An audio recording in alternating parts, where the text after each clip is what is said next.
We all know that, right? When Sri Aurobindo was in solitary confinement, because the British, who called him the most dangerous man to walk the Indian soil, put him into jail on false bombing charges, and it was a very, very difficult time for him. And just when he thought he was losing his sanity, a whole realm of spiritual experiences opened out to him.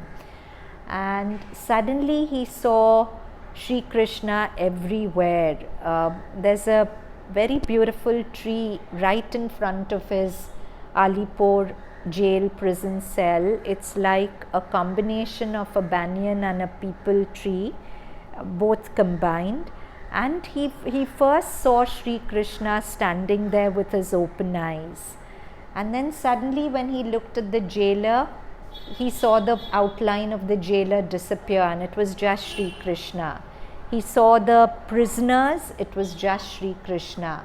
The blanket that he used to cover him, it was just Sri Krishna. He saw Krishna everywhere. That was the gift of the prison. And then he later says that God told him that it wasn't my wish that you should continue with your freedom fighting activities the way you were, but you were too attached to your work. So I had no choice but to put you through. So imagine, even getting Sri Aurobindo into jail was part of the greater plan, right? And even for somebody like Sri Aurobindo, he had to suffer the hardships to discover the heaven. There's a beautiful line in Savitri, no? None can reach heaven who hasn't gone through hell. So sometimes when we are going through our individual hells, instead of feeling abandoned, instead of feeling isolated, take that also as a grace and wait and see what it will lead to. Is it a supramental experience? Or mother says it is supramental, his experience in jail where he saw Narayana everywhere.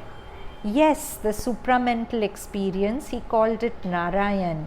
Is it supramental or overmental? A disciple asks. Mother says, no.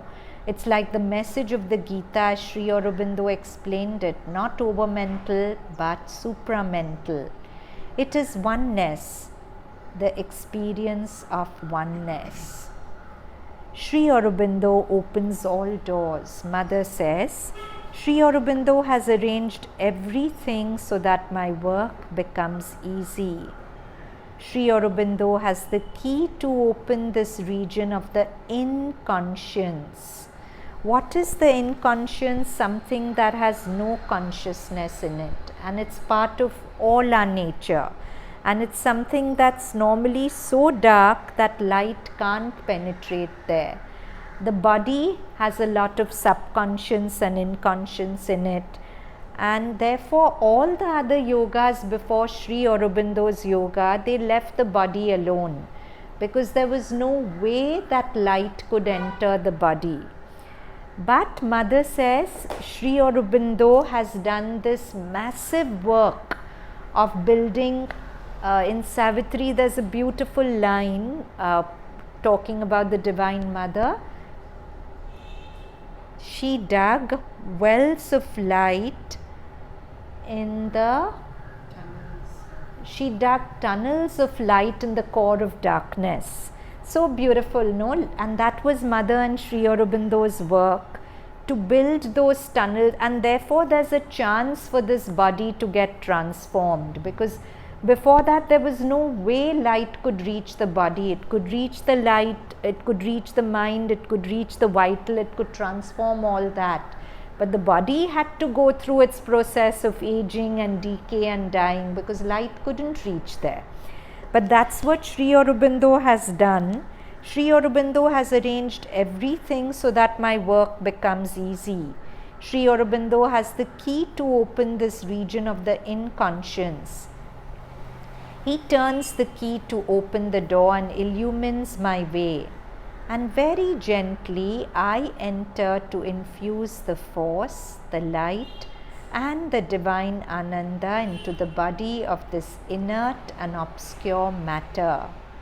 When it is touched by this transforming light, the atoms that constitute this matter awake to a new consciousness. Like this, the work continues and spreads or multiplies. You understand, Sri Aurobindo is the soul of matter, the aspiration of the whole humanity. He is the light in matter, or the spirit incarnated in matter, and that's his symbol, right? The descending triangle is the descent of the supramental force, Sri Aurobindo's light into matter. The square represents the earth. The symbol for the earth element is square. And remember, those who call to the infinite are first called by the infinite. So once the descending triangle descends, it awakens an aspiration in matter. The ascending triangle is the aspiration arising from matter. So where the two triangles meet, the call of the beyond awakening an aspiration in matter on earth in the waters of samsara. The waters represent samsara. The lotus of inner perfection blossoms. So it's this whole symbol is Sri Aurobindo. Sri Aurobindo is the spirit of matter, or the human aspiration for light, which is, and Mother says, what is it in you that aspires for the divine? The divine. Nothing else can aspire for the divine but the divine in you. So the divine descends into matter and then awakens an aspiration in matter for the light. Because without this aspiration, matter remains inert. The condition for the matter to transform is the awakening of this aspiration in matter.